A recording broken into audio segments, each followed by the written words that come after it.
Hello everyone, welcome to spar math. तो कैसे हैं आप सब। एक बार फिर से हम स्टार्ट करने वाले हैं यूनिट 1 मैथमेटिकल मेथड का सेमेस्टर 4 में, है ना। तो जैसा कि 2 यूनिट हमने पढ़ाया आपको और आपको चीज़ें क्लियर हुई होंगी, समझ में भी आई होंगी कि क्या कैसे चीज़ें हमको करनी है और पढ़नी है। अब यूनिट 1 में आपको पढ़ना है कि सीक्वेंस ऑफ रियल नंबर क्या होता है ना। सीक्वेंस ऑफ रियल नंबर पढ़ना है। सीक्वेंस ऑफ रियल नंबर एक चैप्टर आपका ये आएगा। दूसरा चैप्टर आएगा convergence convergence and divergence of infinite series. Convergence and divergence of infinite series. Infinite series की कन्वर्जेंस डाइवर्जेंस पढ़ना है। और क्या पढ़ना है? Convergence and divergence sequence of function and series of function, है ना। Convergence, sequence and series of function, ये 3 टॉपिक आपको इस यूनिट में आपको पढ़ने हैं। हम स्टार्ट कर रहे हैं unit number 01। Okay, unit number 01 का पहला लेक्चर है और लेक्चर सीरीज जो होगी वो तो जो लेक्चर होगा उसमें वो आएगा, है ना। आई थिंक अभी तक जो है 15 या 16 लेक्चर हो चुके हैं, तो उसके बाद वाला ही लेक्चर होगा। तो अब सबसे पहली बात, हम सीक्वेंस पढ़ने जा रहे हैं। तो सीक्वेंस होता क्या है? सीक्वेंस एक पैटर्न होता है। जैसे आप कोई भी पैटर्न देखोगे, जैसे फ़ोन देखोगे, फ़ोन जो भी बनते हैं, सैमसंग का ले लो, लावा का ले लो, या वीवो का ले लो, ओप्पो का ले लो, या एप्पल का ले लो, जो भी मन वो ले लो। सबका अलग अलग अपना अपना पैटर्न है, सबकी अलग अलग तरीके से सेटिंग से डिज़ाइन की जाती हैं। तो उसी पैटर्न पे सीक्वेंस नंबर्स होते हैं। नंबर्स के पैटर्न को इस तरीके से बनाया गया है कि उससे सीक्वेंस ऑफ नंबर हम पढ़ेंगे, जो कि बहुत इंटरेस्टिंग टॉपिक है। आपको बहुत मजा आएगा मेरे साथ पढ़ के। ओके, तो पहली बात, सीक्वेंस क्या होती है इसके बारे में थोड़ा हम जान लेते हैं। सीक्वेंस क्या होता है? सीक्वेंस बेसिकली कुछ और नहीं, एक फंक्शन होता है। और वो फंक्शन क्या होता है? ये नेचुरल नंबर से आर पे एक फंक्शन होता है। मैं पहले लिखता हूँ फिर समझाता हूँ। A sequence of real number, a sequence of real number is a function from the set n2r, is a function from the set n2r। Okay, एक सेट है नेचुरल नंबर से लेके आर पे, वहां जो फंक्शन डिजाइन किया जाता है उसी को हम सीक्वेंस ऑफ फंक्शन कहते हैं। डेट इज यफ एक फंक्शन डिजाइन कर रहे हैं कहाँ से? नेचुरल नंबर से लेके आर पे। यहाँ पे नेचुरल नंबर डोमेन का काम कर रहा है और आर को डोमेन का काम कर रहा है। इसको बोलेंगे is set to be sequence of, is said to be sequence of real number, is said to be sequence of real number। इसको हम क्या कहेंगे? ये सीक्वेंस ऑफ रियल नंबर है। And it is denoted by, and it is denoted by, मतलब हम लिखेंगे कैसे? डिनोटेड बाई, इसको कभी कभी हम एफ एन से लिखेंगे या फिर कभी कभी ए एन से लिखेंगे। इस तरीके से सीक्वेंस हम लिखते हैं। या कहीं कहीं पे ऐसा लिखा होगा ए एन, है ना, n greater or equal to 1। अब देखो, समझो इसके बारे में। जैसे सीक्वेंस हम डिफाइन कर रहे हैं कहाँ से? एक नेचुरल नंबर का टर्म उठाया वहां से लेके आर पे, यहाँ जो टर्म है उसको बोल रहे हैं सीक्वेंस ऑफ रियल नंबर। तो अगर यहाँ पे मान लो सी होता आर की जगह पे, तो हम क्या बोलते हैं इसको? Sequence of complex number. समझ लो, आर होने की वजह से हम बोल रहे हैं सीक्वेंस ऑफ रियल नंबर। कभी कभी ऐसा होगा कि यफ एन से लेके आर ए पे एक आपको सीक्वेंस बना के दी जाएगी, जहां पे ए क्या रहने वाला है? आर का सबसेट ही रहने वाला है, क्योंकि सीक्वेंस ऑफ रियल नंबर पढ़ रहे हैं। तो ये जो होगा हमारे पास क्या होगा? एक आर का सबसेट होगा। इस केस में जो एंट्रीज आ रही होंगी, जैसे मान लो इस तरीके से बना दिया जाए, जैसे यफ एन से लेके एक बना दिया जाए सेट 01, इस तरीके से बनाया जाए। और इसको कैसे डिजाइन किया गया है कि एफ एन डिफाइंड बाई कैसे डिफाइन किया गया है कि एफ एन बराबर है हमारे पास 0 और 1। एन जब हमारे पास इवन है तो 0, और एन जब हमारे पास ऑड है तो क्या आएगा 1। मतलब जो सीक्वेंस बनेगी, पहला नंबर क्या आता है 1 2 3 4, ये सारे डोमेन के मेंबर है ना। डोमेन क्या है, नेचुरल नंबर। इसके अंदर क्या होगा 1 2 3 4 5 समथिंग लाइक डेट। और इधर क्या है, कोडोमेन में 0 1 है। कह रहा है जब इवन नंबर आते हैं वो 0 पे जाते हैं, मतलब 2 0 पे जाएगा, 4 0 पे जाएगा, ऐसे 6 0 पे जाएगा, सारे 0 पे जाएंगे। ऐसे 1 1 पे जाएगा, 3 1 पे जाएगा, ऐसे 5 1 पे जाएगा, ऑड नंबर 1 पे जाएंगे। समझ रहे हो। तो अगर इस नेचुरल नंबर के सेट को हम 2n और 2n प्लस 1 में ब्रेक कर दें, 2n हो गया इवन और 2n प्लस 1 क्या हो गया ऑड। तो 2n 0 पे मैप करेगा और 2n प्लस 1 कहाँ पे मैप करेगा, 1 पे मैप करेगा। तो ये जो हमने डिफाइन की है एक, ये सीक्वेंस ही डिफाइन की है। तो इसमें कोई संशय आपको नहीं होना चाहिए। समझ में आया कि नहीं बताओ। आई थिंक इतनी बात आपको समझ में आई होगी कि सीक्वेंस को हम कैसे बना रहे हैं और क्या कह रहे हैं कि सीक्वेंस बेसिकली है कुछ नहीं, नेचुरल नंबर की लिस्टिंग है। उस लिस्टिंग से आप जैसे जैसे सीक्वेंसेस को लिस्ट करते जाओगे आपको सीक्वेंस उसमें मिलती चली जाएंगी, और कुछ खास नहीं है। ठीक, जैसे और बताते हैं अभी।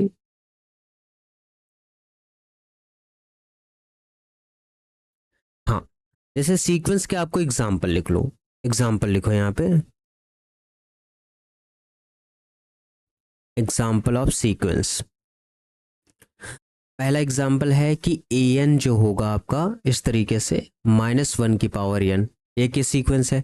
अब ये सीक्वेंस कैसे है सोच के देखो। जैसे नेचुरल नंबर आता है, नेचुरल नंबर से लेके आर पे एक सीक्वेंस डिजाइन की जाती है, ये फंक्शन होता है।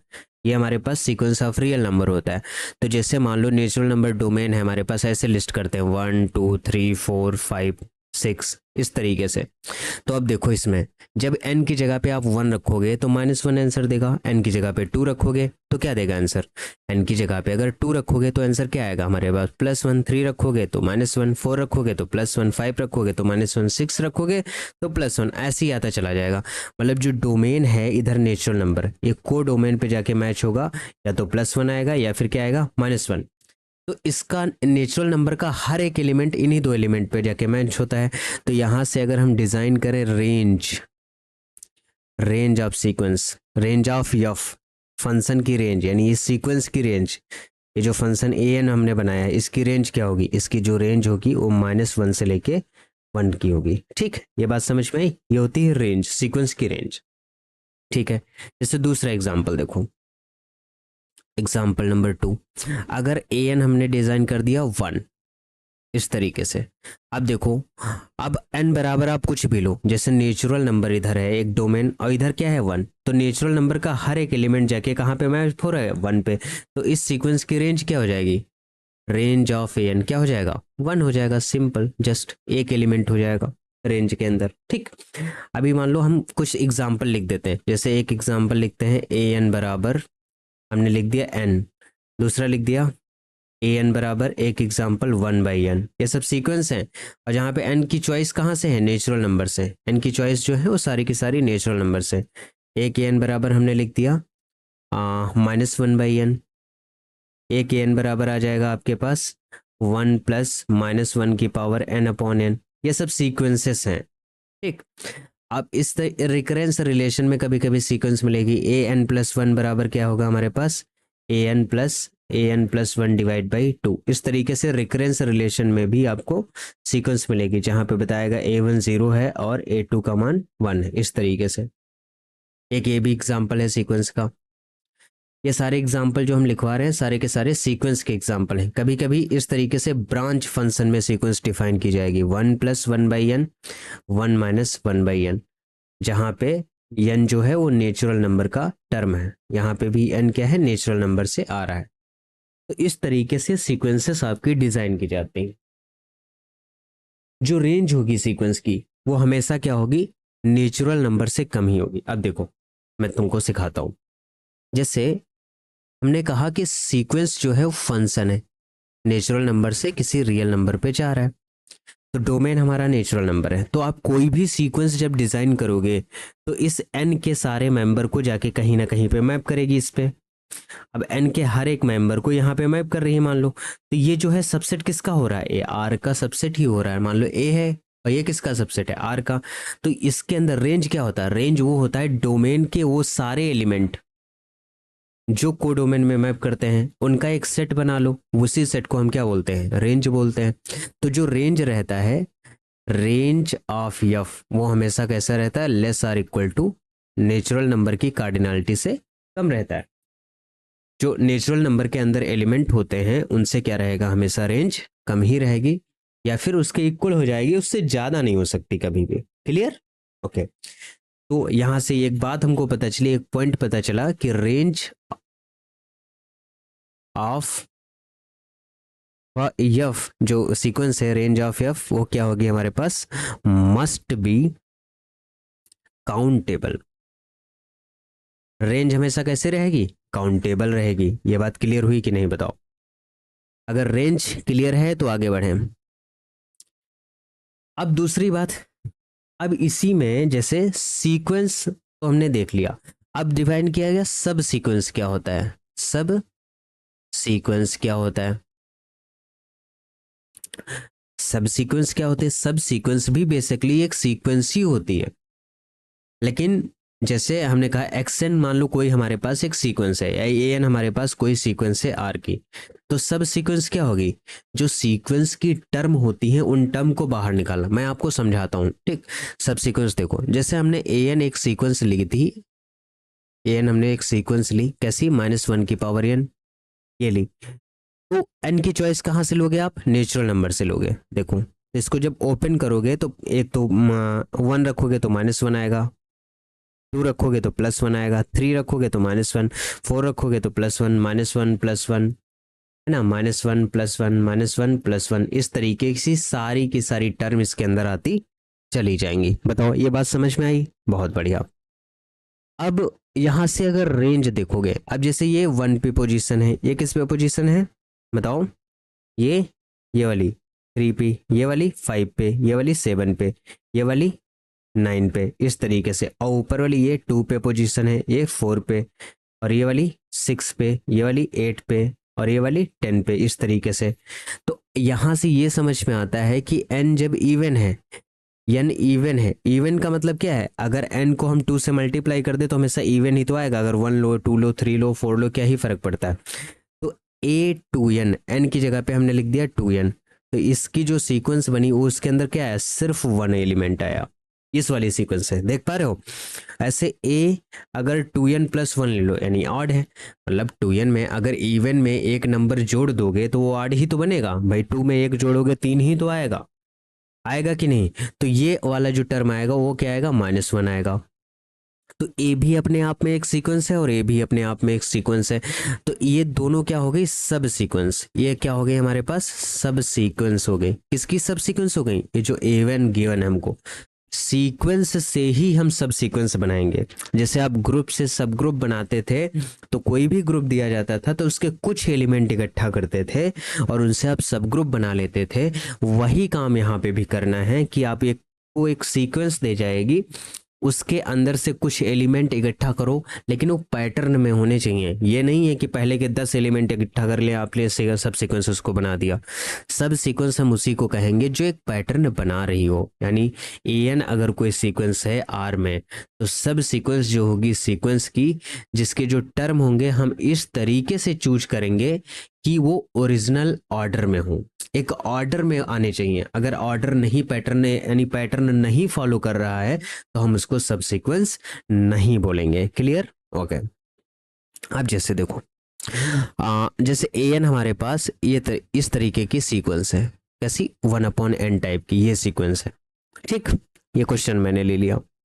अब देखो n जब 1 रखोगे तो 1 आएगा, फिर 2 रखोगे तो 1/2, 1/3, 1/4, 1/5, 1/6, इस तरीके के टर्म आते चले जाएंगे इस वाली सीक्वेंस के अंदर, है ना। A2n है, तो अगर हम A2n निकालें तो देखो A2n क्या कोई पैटर्न फॉलो करेगा, मतलब जैसे n = 1 रखोगे तो 2 आएगा, 2 पे पोजीशन क्या है, 1/2, ठीक।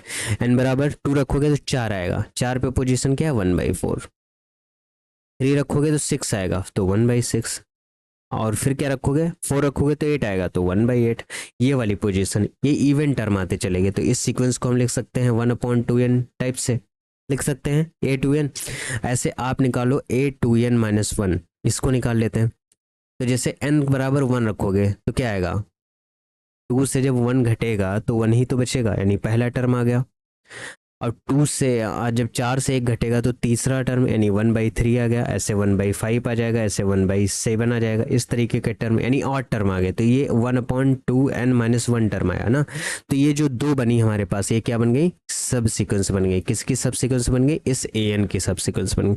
और अब बना सकते हो a3n भी बना सकते हो, एक भी ये सब सीक्वेंस हो जाएगी। कैसी बनेगी ये, जैसे 3n की जगह पे 1 रखो तो तीसरा टर्म मिलेगा, ये वाला मिलेगा 1/3। अब जब 2 रखोगे तो 6 मिलेगा यानी 1/6। जब 3 रखोगे तो क्या हमारे पास मिलेगा, 1/9 मिलेगा। फिर 4 रखोगे तो 1/12 मिलेगा यानी 12 वाला टर्म, इस तरीके के टर्म। तो 1/n का कितना मल्टीपल है, 3, एक ए टर्म बन गया। तो इस तरीके से आप बहुत सारी सबसिक्वेंसेस बना सकते हो। जैसे 1a5n बना सकते हो, ये क्या मिलेगी, 1/5n मिलेगी। ए आप बना सकते हो ये 5n-1 टाइप की सीक्वेंस, तो 1/5n-1 मिलेगी। इस टाइप से जो है n रिप्लेस हो रहा है किस, उस वाले नंबर से जो आप रिप्लेस कर पा रहे हैं। तो एक सीक्वेंस से आप इनफाइनाइट सब सीक्वेंस बना सकते हो। समझ में आ रहा है, ये बात क्लियर हुई, बहुत बढ़िया। सब सीक्वेंस क्लियर हुई ना, कि सब सीक्वेंस बेसिकली है क्या और सब सीक्वेंस हम कितनी बना सकते हैं। एक सब सीक्वेंस से आप इनफाइनाइट नंबर ऑफ सब सीक्वेंसेस बना सकते हो किसी भी कारण से। समझ में आई इतनी बात, अगर आ गई है तो बहुत अच्छी बात है, अगर नहीं आई है तो और अच्छी बात है, दोबारा आ जाएगी, दोबारा से वीडियो देख लो। तो हमने क्या सीखा, सीक्वेंस सीखा और सब सीक्वेंस सीखा। सीक्वेंस को कैसे डिजाइन करते हैं वो बात जानी, सब सीक्वेंस को कैसे डिजाइन करते हैं वो वाली बात जानी, और रेंज ऑफ सब सीक्वेंस जानी, सीक्वेंस की रेंज क्या होती उसके बारे में हमने जाना। बहुत बढ़िया। जैसे मान लो अभी यही सब सीक्वेंस है, तो एक मान लो हमने ये एन सब सीक्वेंस, एन सीक्वेंस हमने जो ली है क्या 1/n वाली, इससे हमने एक सब सीक्वेंस बनाई ए टू एन सब सीक्वेंस बनी 1/2n टाइप की। इसके एलिमेंट होंगे 1/2, 1/4, 1/6, इस तरीके के। देखो एक पैटर्न फॉलो कर रहे हैं। लेकिन अगर हम इसी से एक एक्सन सब सीक्वेंस बना लें, वो सब सीक्वेंस ऐसे 1/2 1/2, फिर 1/4 1/4, फिर इस तरीके से पता नहीं कौन कौन से एलिमेंट इसमें भर दिए। तो क्या अब ये सब सीक्वेंस है, ये नहीं बनेगी। इसलिए नहीं बनेगी क्योंकि ये मोस्टली पैटर्न जो बनता है सीक्वेंस का वो नहीं फॉलो कर रही है। पैटर्न का मतलब वो आर्डर में होना चाहिए, ठीक है। और लेकिन ये वाली ऑर्डर में नहीं है, बार बार रिपीटेशन नंबर्स का हो रहा है, जबकि उस सीक्वेंस में ऐसा कोई नहीं नंबर है जो बार बार रिपीट हो रहा हो। क्लियर, ये बात आपको समझ में आ गई।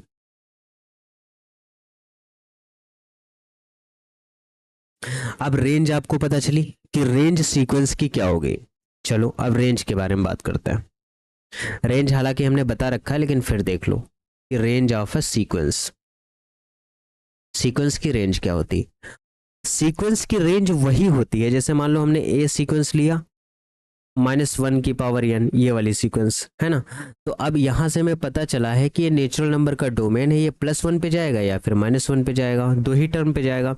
तो पूरा का पूरा नेचुरल नंबर जो फिक्स्ड हो रहा है किस पे, +1 -1 पे। तो इसका जो रेंज बनेगा यानी रेंज ऑफ an, वो क्या बनेगा हमारे पास, -1 और 1 बनेगा। बस हो गया। अब जैसे दूसरा क्वेश्चन मान लो आ जाए आपके पास, हाँ, सीक्वेंस जैसे मान लो सिंगल एलिमेंट के साथ आ जाए, जैसे ए हमने लिखी ए एन एक सीक्वेंस, और यहाँ पे हमने सिर्फ एक एलिमेंट लिखा ए, है ना, जहाँ पे ए कोई भी रियल नंबर हो सकता, एनी रियल नंबर। तो ये क्या है हमारे पास, एक कांस्टेंट सीक्वेंस है। कैसी सीक्वेंस है, कांस्टेंट सीक्वेंस। एक ऐसी सीक्वेंस है भाई लोग, कांस्टेंट सीक्वेंस है हमारे पास, कि ए एन एक सीक्वेंस है जिसके अंदर एक एलिमेंट है ये। तो कैसी सीक्वेंस हमारे पास हो गई, कांस्टेंट सीक्वेंस हो गई। मतलब सिंगल एलिमेंट अगर रहेगा तो कांस्टेंट रहेगा, ज़्यादा दिमाग नहीं लगाना। तो जो कांस्टेंट सीक्वेंस की रेंज होगी वो क्या होगी, वो एलिमेंट खुद ही हो जाएगा single element, range of a n. ठीक, ये हो गई कांस्टेंट सीक्वेंस की रेंज। दूसरा क्वेश्चन देखो, जैसे मान लो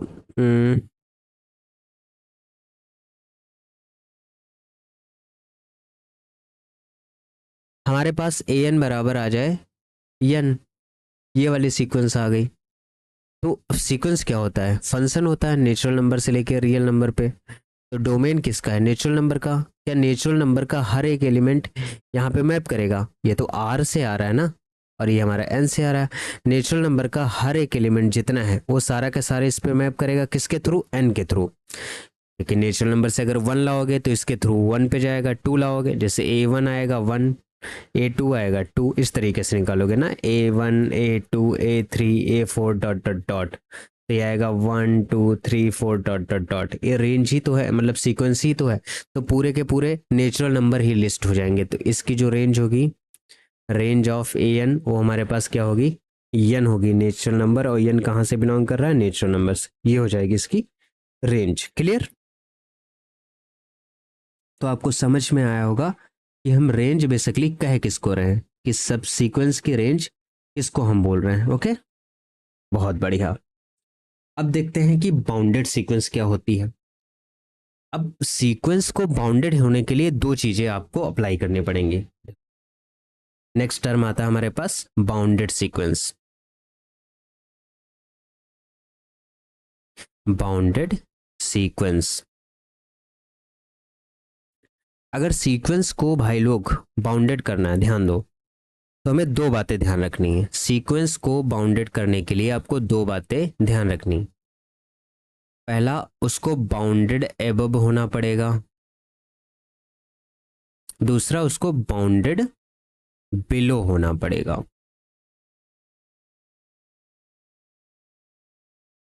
अब बाउंडेड अबव क्या होता है, बाउंडेड बिलो क्या होता है? किसी भी सीक्वेंस को हम बाउंडेड सीक्वेंस तब कहेंगे जब वो बाउंडेड अबव होगा और बाउंडेड बिलो होगा। बाउंडेड अबव का मतलब कि कहीं दूर किसी नंबर से बाउंडेड हो। बाउंडेड बिलो का मतलब कि नीचे से भी बाउंड हो। नीचे से बाउंड होने का मतलब कि लोवेस्ट बाउंड हो उसके पास, है ना, लीस्ट बाउंड हो और ग्रेटेस्ट बाउंड, दोनों बाउंड उसके पास होने चाहिए। अब इसकी डेफिनेशन क्या होती है और इसको हम कैसे देखेंगे, ये वाली चीज आप देखिए। बाउंडेड, अब बाउंडेड को हमने बताया था कि कैसे लिखे, बी डी डी हम लिखते हैं बाउंडेड को। तो मान लो जिसको नहीं पता है वो जान ले कि इफ बाउंडेड अब की बात कर रहे हैं, if there exist a real number, अगर कोई रियल नंबर एम मिलता है, कैपिटल एम, सच डेट, ऐसे जहां पे ए एन जो सीक्वेंस है उस कैपिटल एम से क्या हो जाए, पूरे के पूरे सीक्वेंस के टर्म छोटे हो जाए, तो for all n belongs to natural number के लिए, तो उस सीक्वेंस को हम क्या कहते हैं? Bounded above. डेफिनेशन समझ में आई? नहीं आई होगी, फिर से बताएंगे भी इसके लिए। If there exist a real number small m such that, जो ए एन की टर्म है सारी की सारी, है ना, ए एन की जो टर्म है सारी की सारी, वो क्या हो जाए?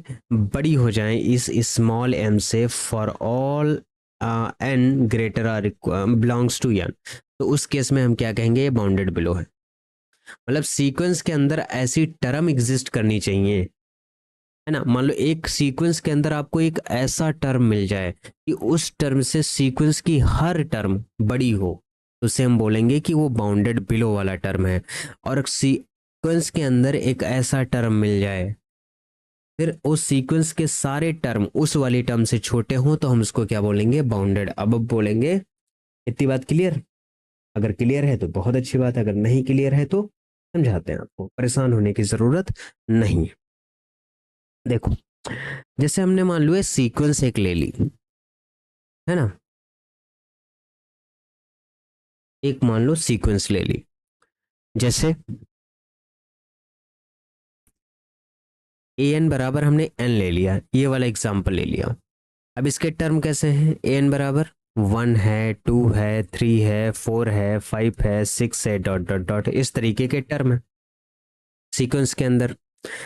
तो हमको सीक्वेंस के अंदर एक स्मॉल एम मिल गया, क्या? वन, क्योंकि वन के बाद वाली सारी टर्म क्या है? वन से बड़ी है। तो ये क्या हो गया? बाउंडेड बिलो हो गया। ये जो सीक्वेंस है कैसी हो गई? बाउंडेड बिलो, बाउंडेड बिलो हो गई ना, क्योंकि सीक्वेंस के अंदर एक टर्म हमको वन मिल गया, जिससे उस वाली टर्म से सीक्वेंस के अंदर आने वाली हर टर्म क्या है? उससे बड़ी है, तो बाउंडेड बिलो हो गई। लेकिन बाउंडेड अब तो नहीं हो सकता। मान लो इसके पास सबसे बड़ा एलिमेंट क्या होगा, इनफाइनाइट। इनफाइनाइट से छोटे तो सब हैं, तो इसका जो बाउंडेड अपर बाउंड होगा, इसको हम बाउंडेड बिलो को बोलते हैं, इसको लोअर बाउंड। क्या कहते हैं इसको, लोअर बाउंड। इसको हम लोअर बाउंड कहते हैं। अगर हम इसका अपर बाउंड ढूंढने चाहें, अपर बाउंड, तो हमारे पास कैपिटल एम क्या आएगा, इन्फिनिटी। और एक ही नंबर थोड़ी है, क्या नंबर है बताओ, अपर बाउंड जो मैंने लिखा है इन्फिनिटी एक नंबर नहीं है ना। तो इस सीक्वेंस के पास सिर्फ और सिर्फ आपको लोअर बाउंड मिलेगा, अपर बाउंड नहीं मिलेगा। जैसे दूसरा एग्जांपल देखो, एक सीक्वेंस हमने ले ली ए एन बराबर 1/n, इस टाइप की। तो अगर इसको आप लिस्ट करना चाहो तो ये क्या हो जाएगा, 1, 1/2, 1/3, dot dot dot dot dot, इस तरीके से। तो आपको दिख रहा होगा कि कैपिटल एम इसमें मिल रहा है 1, इसको हम क्या बोलेंगे, अपर बाउंड। क्या बोलेंगे, अपर बाउंड। अगर उसके पास अपर बाउंड मिल रहा है, अपर बाउंड का मतलब जैसे कैपिटल एम 1 मिल गया, सर आपको कैसे पता चला कैपिटल एम 1 है। अरे भाई 1 से देखो 1/2, 1/3, 1/4, आगे आने वाली सारी टर्म 1 से क्या होंगी, छोटी। अगर आने वाली सारी टर्म 1 से छोटी हैं तो इसके पास 1 अपर बाउंड हो गया, यानी ये जो सीक्वेंस है बाउंडेड क्या हो गई, बाउंडेड अबव हो गई, बाउंडेड अबव हो गई। Very good. क्या ये बाउंडेड बिलो है, ज़रा तुमको मैं सिखाता हूँ। जैसे ये है हमारे पास नंबर लाइन, यहाँ पे 0 है, यहाँ पे 1 है, यहाँ पे क्या है, 2 है। अब देखो जैसे ये 1 है, मान लो यहाँ पे 1 है, तो यहाँ पे आएगा 1/2 बीच में, और 1/2 और 0 के बीच में आएगा 1, इसका आधा कितना हो जाएगा, 1/4। ऐसे बढ़ता चला जाएगा तो डेंस होता चला जाएगा, मैक्सिमम में 0 तक जाएगा, यानी 1/n है। अगर n टेंडिंग टू इन्फिनिटी करोगे तो 0 तक जाएगा। तो ये जो सीक्वेंस है 0, 1 के बीच में रहने वाली है। तो सबसे बड़ा नंबर तो हमें पता चल गया 1 मिल गया, सबसे छोटा स्मॉल m क्या मिल गया हमको, 0। 0 क्या है, लोअर बाउंड। हालांकि ये हमारे पास सीक्वेंस के अंदर नहीं दिख रहा आपको कि लोअर बाउंड सीक्वेंस के अंदर आपको मिल रहा, लेकिन है तो, है ना, इमेजिन करके हम देखेंगे। तो ये लोअर बाउंड मिल गया, यानी ये जो सीक्वेंस है बाउंडेड अबव होने के साथ साथ क्या हो गई, बाउंडेड बिलो। तो अगर कोई सीक्वेंस बाउंडेड अबव होने के साथ साथ बाउंडेड बिलो हो जाती है तो इस सीक्वेंस को हम नाम देते हैं बाउंडेड सीक्वेंस। तो ये हमारे पास कौन सी सीक्वेंस आएगी, बाउंडेड सीक्वेंस। क्लियर, इतनी बात अगर समझ में आई हो तो बताओ। देखो पहला लेक्चर है इस यूनिट का, तो मैं बेसिक से पढ़ा रहा हूँ क्योंकि आप लोगों के लिए नया है ना, तो बहुत आराम आराम में चीज़ों को क्लियर करते हुए चल रहा हूँ। हम सिखा रहा हूँ कि बाउंडेड सीक्वेंस होगी कौन कौन सी, कैसे बनती हैं। दूसरा एग्जाम्पल आपको दिखाते हैं। देखो हमारे पास एक ए एन है एग्जाम्पल, एन कैसा है, -1 की पावर n। ये हमारे पास एक सीक्वेंस है, ठीक। आप दिखाओ कि ये बाउंडेड अबव है या बाउंडेड बिलो। अगर इसके एलिमेंट आप लिस्ट करोगे तो -1, 1, -1, 1, -1, इस तरीके से एलिमेंट आएंगे। तो इस सीक्वेंस में क्लियरली दिख रहा है कि एक एलिमेंट आपको सबसे बड़ा मिलेगा 1 और सबसे छोटा एक मिलेगा -1। इसके अलावा तो एलिमेंट मिलेंगे नहीं। तो 1 जो हो गया वो कैपिटल एम हो गया, यानी अपर बाउंड। -1 जो हो गया वो स्मॉल एम हो गया, यानी ये लोअर बाउंड हो गया और ये अपर बाउंड। मैं लोअर बाउंड को एल भी लिख रहा हूँ, अपर बाउंड को यू भी लिख रहा हूँ। जो अपर बाउंड होता है वो हमें बताता है कि इसके अकॉर्डिंग सीक्वेंस जो है वो बाउंडेड अबव है। लोअर बाउंड है वो हमको बताता है इसके अकॉर्डिंग सीक्वेंस जो है वो बाउंडेड बिलो है। अगर बाउंडेड अबव और बाउंडेड बिलो सीक्वेंस होती है तो ये इंप्लाई करता है सीक्वेंस कैसी है, बाउंडेड। तो आपको दो सीक्वेंस मिल गई। पहली सीक्वेंस 1/n वाली, ये बाउंडेड होती है। दूसरी सीक्वेंस -1 की पावर n वाली, ये भी हमारे पास कैसी सीक्वेंस है, बाउंडेड सीक्वेंस है। क्लियर। तीसरी सीक्वेंस और हम एक डिजाइन करते हैं, ए एन बराबर इस तरीके से लिखते हैं 1 + 1/n और -1 + 1/n। जब n हमारे पास इवन है और जब n हमारे पास ऑड है, इस तरीके से। तो अगर इवन है ऑड है, तो अगर हम मैक्सिमम जाने की कोशिश करोगे तो 1/n कहाँ तक मैक्सिमम जाता है, इन्फिनिटी 0 तक। और ये भी मैक्सिमम कहाँ तक जाएगा, 0 तक। तो ये इसका मैक्सिमम एलिमेंट 1 + 0 कितना हो जाएगा, 1 हो जाएगा, और यह -1 हो जाएगा। मतलब जब इवन नंबर आप n लोगे और n बराबर ऑड नंबर लोगे, जब इवन लोगे तो मैक्सिमम 1 तक जाएगा, ऑड लोगे तो मैक्सिमम -1 तक जाएगा। तो यहाँ भी क्लियरली हमको मिल गया कि 1 जो है अपर बाउंड है और -1 लोअर बाउंड है। इस 1 की वजह से ये हमारे पास बाउंडेड अबव होगा और इस -1 की वजह से हमारे पास बाउंडेड बिलो होगा। तो गिवन जो सीक्वेंस हमारे पास है वो कैसी सीक्वेंस है, बाउंडेड सीक्वेंस है। ये बात समझ में आई कि नहीं बताओ? अगर आ गई हो तो अच्छी बात है, अगर नहीं आई हो तो और ट्राई करें आप लोगों को समझाने के लिए कि सीक्वेंस बाउंडेड है या नहीं भी है। क्लियर? और हम कई सारे एग्जाम्पल हैं सीक्वेंस के बाउंडेड होने, हम दिखाएंगे कि सीक्वेंस बाउंडेड होती है या नहीं होती, उन सारी बातें हम सिखाएंगे आपको। और देखो एक क्वेश्चन लिखो बाउंडेड होने से रिलेटेड। क्वेश्चन है हमारे पास कि if an n greater or equal to 1 and bn n greater or equal to 1 be two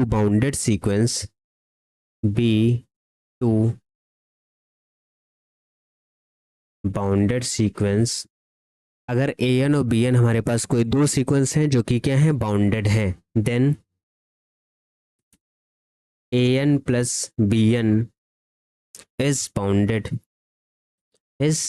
bounded true या फॉल्स, ये बताना आपको। अगर an और bn कोई दो सीक्वेंस हैं जो कि बाउंडेड हैं, ये बता रहा है कि वो बाउंडेड हैं पहले से, तो आपको दिखाना है कि an प्लस bn बाउंडेड होगी कि नहीं होगी। अब देखो अगर इसको हम देखें प्रूफ करना चाहें तो अगर an बाउंडेड है हमारे पास, है ना, अगर an बाउंडेड है तो उसका कोई बाउंड एग्जिस्ट करेगा। बाउंडेड की डेफिनेशन ही होती है ना, there exist m such that अगर किसी फंक्शन को बाउंडेड करें such that fx bounded by m, इस तरीके से वो बाउंड होगा किसी नंबर के थ्रू।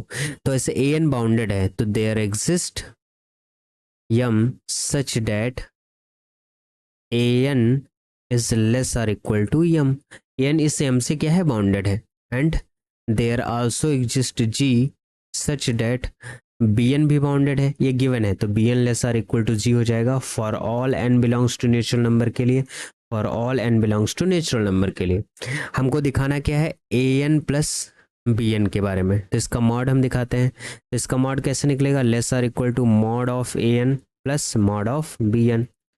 अब देखो मॉड ऑफ एन किससे लेस है, यम से, मॉड ऑफ बी एन किससे लेस है, जी से। यम और जी एक नंबर है तो एम और जी का सम क्या आएगा, एक अगेन नया नंबर आएगा, इसको हम स्मॉल एम मान रहे हैं। ठीक है, तो यहाँ से पता चला कि a n plus b n भी क्या हो गया, बाउंडेड हो गया for all n belongs to natural number के लिए। तो यानी गिवन स्टेटमेंट कैसा हमारे पास, ट्रू है। समझ में आई बात कि नहीं बताओ? अगर कोई दो सीक्वेंस हैं जो कि बाउंडेड हैं तो आपको बताना है कि उन दोनों सीक्वेंसेस का सम जो होगा वो बाउंडेड होगा कि नहीं। तो ये बात सही है, दोनों सीक्वेंसेस का सम हमेशा कैसा रहने वाला है, बाउंडेड रहने वाला है। वेरी गुड, बहुत अच्छे।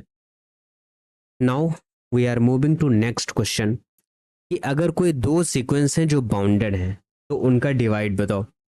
नेक्स्ट क्वेश्चन हमारे पास है, लिखो late an and bn two bounded sequence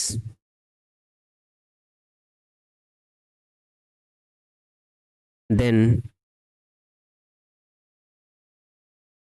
an upon bn is also bounded। ठीक, अगर an और bn हमारे पास दो बाउंडेड सीक्वेंस हैं तो आपको दिखाना ये है कि an अपॉन bn हमेशा an अपॉन bn बाउंडेड होगा या नहीं होगा, इसके बारे में आपको बताना है। तो क्या बताओगे, बताओ भाई।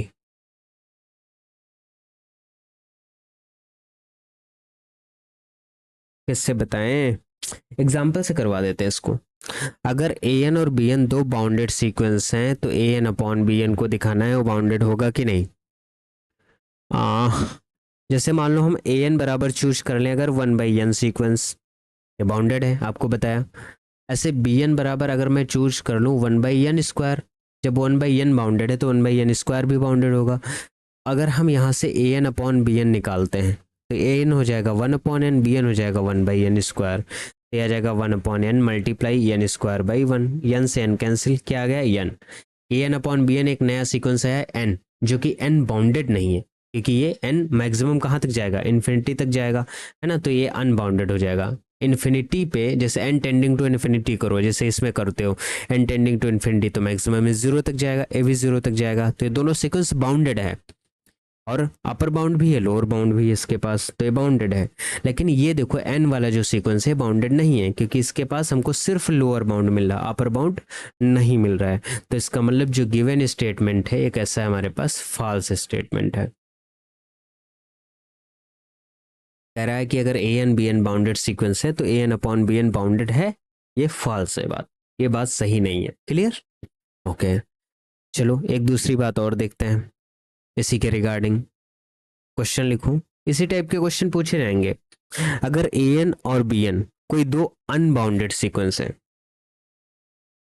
अनबाउंडेड सर्किट समझ रहे हो, जो सीक्वेंस बाउंडेड नहीं होगी उसको अनबाउंडेड कहेंगे। लिखो if a n and b n, if a n and b n two unbounded sequence, two unbounded sequence, unbounded sequence, then a n plus b n के बारे में बताना है। A n plus b n क्या होगा, bounded होगा या unbounded होगा। अनबाउंडेड का मतलब जो ऐसी एक सीक्वेंस जो बाउंडेड ना हो वो अनबाउंडेड होती है। जैसे मान लो ए एन बराबर एन ही ले लो, अभी हमने पीछे बताया आपको कि ये बाउंडेड नहीं होती, तो ये कैसी होगी, अनबाउंडेड। बी एन बराबर हम ऐसा चूज कर लेते, बी एन बराबर अगर माइनस एन अगर हम चूज कर लें, ये भी तो अनबाउंडेड होगी हमारे पास, क्योंकि इसके पास अपर बाउंड है, इसके पास लोअर बाउंड है, इसके पास एल भी है, और इस वाली सीक्वेंस के पास क्या है, अपर बाउंड है, यानी यू भी है इसके पास। समझ पा रहे हो, एक सीक्वेंस के पास लोअर बाउंड है और एक सीक्वेंस के पास क्या है, हमारे पास अपर बाउंड है। एक ए एन हमको मिल गई और दूसरी सीक्वेंस हमको क्या मिल गई, बी एन मिल गई। क्लियर? ओके, ठीक है। अब हमको क्या निकालना, ए एन प्लस बी एन निकालना। तो जैसे आप ए एन प्लस बी एन करोगे तो एन माइनस एन आएगा, क्या जाएगा, जीरो। जीरो क्या होती है, कांस्टेंट सीक्वेंस होती है, और कांस्टेंट सीक्वेंस ऑलवेज बाउंडेड, ये लिख लो। कांस्टेंट सीक्वेंस कैसी होती है, कांस्टेंट सीक्वेंस ऑलवेज बाउंडेड, है ना, व्हाट्सएप वाली लैंग्वेज हो गई। कांस्टेंट सीक्वेंस कैसी रहती है, हमेशा बाउंडेड रहती है। तो यहाँ पे ए एन प्लस बी एन जो है वो कैसा आएगा, बाउंडेड आएगा। क्लियर? ये वाला स्टेटमेंट कैसा है, ट्रू है। ऐसे अगर दो सीक्वेंस और आपको लेनी है, जैसे मान लो ये क्वेश्चन इस टाइप से पूछ लिया जाए तो कैसे करोगे। हाँ, क्वेश्चन है हमारे पास कि अगर a n, if a n and a n b n are bounded, are bounded, अगर ए एन और ए एन बी एन ये हमारे पास क्या है, बाउंडेड है, then b n is also bounded, then b n is also bounded. अब इसके बारे में बताना है कि ये ट्रू है या फॉल्स है। इसके आगे मैं बॉक्स बना दे रहा हूं, जैसा हो आप यहाँ पे टिक कर दीजिएगा, ठीक है। सोचो भाई, एग्जाम्पल लेके सोचो, अगर ए एन और ए एन बी एन कोई दो सीक्वेंस लेनी है ऐसी, टूड ऐसा करो, देखो हम कंट्राडिक्ट करने की कोशिश करते हैं। जैसे ए एन और ए एन बी एन को हम बाउंडेड दिखा दें और बी एन कुछ ऐसा चूज करें कि अनबाउंडेड बन जाए। जैसे सोचो, अगर हम ए एन को बाउंडेड लेना है तो ए एन को हमने ले लिया 1/n, ये बाउंडेड होता है। अब ए एन और बी एन को बाउंडेड लेना है, यानी ए एन आ गई 1/n, बी एन को अगर हम एन ले लें तो एन से एन कैंसिल हो जाएगा, ये 1 आ गया ना, कांस्टेंट सीक्वेंस। तो कांस्टेंट सीक्वेंस बाउंडेड होता है, और 1/n हमने आपको दिखा ही दिया कि ये कैसा रहता है, बाउंडेड रहता है। तो अगर ये बाउंडेड रहता है और ये बाउंडेड आ गया है तो समस्या क्या है, बात बी एन की करनी है। बी एन को आपने क्या चूज किया है, एन ही तो चूज किया है। तो जो बी एन सीक्वेंस है वो एन, वो कैसी है हमारे पास, अनबाउंडेड, ए बाउंडेड नहीं है। तो यहाँ पे क्या लिखा, ए एन और ए एन बी एन बाउंडेड हैं, तो क्या बी एन भी बाउंडेड होगा। This is correct option, incorrect option, है ना। अरे यार, मैं तो गलत लग दिया मैंने, यहाँ पे टिक करो, है ना।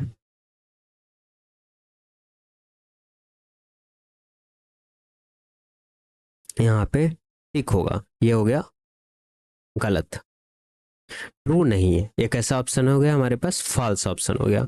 अगर a n b n bounded है तो बी एन भी बाउंडेड होगा, हमें इसके बारे में सोचना है, जो कि हम लोगों ने सोच लिया। क्लियर? ओके। अभी पढ़ना बहुत कुछ है, परेशान होने की जरूरत नहीं है, बस देखते रहो हम कैसे चीजें करा रहे हैं। जैसे एक सीक्वेंस हम लिखते हैं, क्वेश्चन देखो, एक सीक्वेंस है हमारे पास इस टाइप की, लेट ए एन बराबर हमारे पास है 1+1/1.2 प्लस पॉइंट का मतलब multiply 1/2 × 3 plus dot dot dot 1/n+1। Clear? इस टाइप की सीक्वेंस है। अब आपको बताना है कि ये बाउंडेड है या फिर अनबाउंडेड है, सोच के बताइए। अगर आप सोच पाए तो मजे मजे हैं, अगर नहीं सोच पाए तो और मजे हैं, क्योंकि हम तो सोचवा ही देंगे, इसीलिए तो बैठे हुए। अब जरा ध्यान दो, इसका जो लास्ट फैक्टर है जरा उस पर थोड़ी सी डील करते हैं चर्चा। जैसे 1/, इसको थोड़ा सॉल्व करेंगे, 1/n+1 है। जैसे अगर मान लो इस 1 को हम यक्स मान ले तो आपको थोड़ा देखने में इसको आसानी होगी। याद आया partial fraction, 1a/x plus b/x+1। इस तरीके से a का मान निकालोगे x बराबर 0 यहाँ पे रखोगे, a बराबर 1 आएगा। b का मान निकालो, x बराबर -1 यहाँ पे रख दोगे तो b का मान आ जाएगा -1, यानी ओवरऑल आ गया 1/x माइनस का 1/x+1। तो कहने का मतलब ये है, जो ये वाला टर्म है ये ऐसे टूटेगा, 1/n माइनस का 1/n+1, इस तरीके से। तो जो सीक्वेंस दी गई है ये ऐसे बनेगी कुछ, 1/n 1+, जो पहला वाला टर्म है इसको ऐसे लिख दो 1/1 में, दूसरे वाले टर्म को माइनस टाइम के साथ 1/2 कर दो, प्लस पहला वाला टर्म 1/2, इसमें minus times 1/3 plus 1/3 minus times 1/4, इस तरीके से, plus dot dot dot dot dot plus 1/n minus का 1/n+1, इस तरीके से। अब देखो इसमें 1/2 कट जाएगा, 1/3 कट जाएगा, वगैरह वगैरह, ये सारा कटता हुआ चला जाएगा। ऐसे 1/n+1 कट जाएगा, क्योंकि यहाँ पे कैसा रहेगा 1/ माइनस नहीं 1 प्लस, ये नहीं कटेगा, लास्ट वाला टर्म नहीं कटेगा, ये वाला 1/n तक का कट जाएगा। 1/n से पहले क्या रहेगा 1/n-1, और यहाँ पे n रहेगा तो यहाँ पे आएगा 1/n-1 माइनस का 1/n, तो ये n कट जाएगा, ये वाला लास्ट वाला आखिरी वाला टर्म इसका कटेगा नहीं, आखिरी वाला जो टर्म है ये नहीं कटेगा। क्लियर? तो यहाँ से हमको पता चला कि सारी टर्म तो कट ही गई, मतलब ये जो सीक्वेंस है 1/1 कितना हुआ 2 माइनस 1/n+1, ये सीक्वेंस अल्टीमेट हमको दिया गया था। क्लियर? अब ये सीक्वेंस गिवन था, और देखो लिख इसको बना के कैसे लिख दिया गया था, इस टाइप से बना के लिख दिया गया था। समझ पा रहे हो मुन्ना? तो इसका मतलब ये हुआ कि an जो सीक्वेंस हमको दिया गया है 2 माइनस 1/n+1 दिया गया है। अब इसको देखना है ये बाउंडेड है कि अनबाउंडेड है। जो an सीक्वेंस है वो आया हमारे पास 2 माइनस 1/n+1। अब इस सीक्वेंस को चेक करो कि ये बाउंडेड है या फिर अनबाउंडेड है, तो कैसे चेक करेंगे बताइए? जस्ट सिंपल थिंग इसको चेक करने की, बताओ क्या? इसको चेक करने की सिंपल थिंग क्या है? अगर आप इसमें लिमिट अप्लाई कर दो, limit n tending to infinity a n, तो यहाँ से हमको अपर बाउंड पता चल जाएगा, limit n tending to infinity 2 minus 1/n+1, ये तो जीरो की तरफ जाएगा, आंसर क्या आएगा 2। तो 2 आने से हमको ये पता चला किसका अपर बाउंड कितना हो गया 2, लोअर बाउंड भी कुछ मिलेगा, जैसे n बराबर 1 रखो यहाँ पे, तो जैसे 1 रखोगे तो 2 माइनस 1/2, जैसे 2 रखोगे तो ये आ जाएगा 2 माइनस 1/2, और एक कितना हो जाएगा 3, फिर 2 माइनस 1/3, और एक कितना हो जाएगा 4। इस तरीके के टर्म इसके अंदर आते चले जाएंगे। 2 दूनी 4 से 1 गया, तो ये जो 4 से 1 जाएगा तो 3/2 हो जाएगा, फिर 3 दूनी 6 से 1 जाएगा 5/3 हो जाएगा, 4 दूनी 8 से 1 जाएगा 7/4 हो जाएगा। इस टर्म के टर्म आएंगे, ये हो जाएगा 1.5, और ये हो जाएगा 1 पॉइंट समथिंग, ये भी हो जाएगा 1 पॉइंट समथिंग, है ना, 4 एकम 4। तो इस तरीके से इसके अंदर जो लोअर बाउंड है वो ए मिल जाएगा। तो ये वाली जो सीक्वेंस है कैसे रहेगी, बाउंडेड सीक्वेंस रहेगी, क्योंकि मैक्सिमम बाउंड क्या मिल गया, 2। तो ए एन जो है दिस इज बाउंडेड बाई 2। इसकी जो टर्म है 2 या 2 से छोटे ही रहेंगे, इससे बड़े नहीं होने वाले हैं, तो इसका मतलब ये बाउंडेड सीक्वेंस है। तो जो गिवन सीक्वेंस है एक ऐसा है बाउंडेड, जिस पे मैं सर्कल कर रहा हूं, ये अनबाउंडेड नहीं है। क्लियर, समझ में आई होगी बात। ऐसे एक सीक्वेंस और है। ओ राम, समझ में आ रहा है कि नहीं भाई लोग, बताओ। मस्ती में पढ़ा रहे हैं आपको। ऐसे एक क्वेश्चन और लो। ए एन बराबर हमको एक सीक्वेंस दी गई है, 1+1/2² +1/3² +1/4² +... 1/n²। ये सीक्वेंस दी गई। अब इसको चेक करके बताना है कि दिस सीक्वेंस इज बाउंडेड और अनबाउंडेड। ये हमारे पास बाउंडेड है या फिर कैसी है, अनबाउंडेड। ये हमको चेक करके बताना है। ये कौन समझाएगा, ये तो आपको ही समझाना है भाई। समझाइए कैसे। आपको पता है जो n² होगा वो हमेशा बड़ा होगा किससे, n² - n से। थोड़ा मैं दूसरा थिंग लगाऊंगा इसमें, होगा। तो इसका मतलब ये हुआ कि n² - n से बड़ा है क्या, n²। यही तो लिखा है, उल्टा करके यहाँ लिख दिया। यहाँ से n अगर कॉमन लें तो n(n-1) हो जाएगा। इससे बड़ा होगा क्या, 1/n²। क्लियर। तो अगर हम इसको रेसिप्रोकल कर दें तो यह आ जाएगा 1/n और n-1, और इधर आ जाएगा 1/n²। जब इनइक्वलिटी में उल्टा करते हैं रेसिप्रोकल तो इसकी इनइक्वलिटी चेंज होती है, तो ये इस तरीके से हो जाएगी। तो यहाँ से हमें ये पता चला कि 1/n² वाले टर्म से हमेशा बड़ा रहने वाला है 1/n(n-1) वाला टर्म। ठीक है, बहुत बढ़िया। अब 1/n² वाली जो टर्म आएंगी ए एन, रखो यहाँ पे ए एन जो होगा, ए एन वो क्या हमारे पास 1/1² +1/2² 1/3² +... 1/n²< अब इसमें इसको करोगे तो क्या आएगा, 1 प्लस, इसको लिख सकते हो 1/2 इंटू एन की जगह पे, जहाँ पे यहाँ पे n² है नहीं 2 है, तो यहाँ पे रखोगे 2 इंटू 1 प्लस, यहाँ पे जब 3 रखोगे 3 - 1 1/3 इंटू 2 प्लस 1/3 इंटू 2, फिर 1/4 इंटू 3। इस तरीके से टर्म आती चली जाएंगी, प्लस लास्ट में क्या आएगा, n/n-1। इस तरीके की टर्म्स आएंगी। फिर क्या करोगे, सेम प्रोसेस से आप इसको पार्शियल फ्रैक्शन के थ्रू तोड़ के करोगे तो क्या आएगा, 1 प्लस, फिर आएगा 1 - 1/2, ये आएगा 1/2 - 1/3। इस तरीके से ये टर्म आती चली जाएंगी, क्योंकि आपके पास ये आया है ना 1/n(n-1). तो जैसे आप इसको a/n प्लस b/n-1 में तोड़ोगे तो n बराबर 0 यहाँ रखोगे तो a बराबर -1 आएगा, और 1 रखोगे जैसे n बराबर यहाँ पे तो ये 1 आ जाएगा, तो ये आएगा 1/n-1 माइनस का 1/n। मतलब जो बाद वाली टर्म है वो पहले आएगी, जो पहले वाली टर्म है वो बाद में माइनस के साथ आएगी। तो इधर जो ए एन लिखा है 1 + 1/2² + 1/3² प्लस ...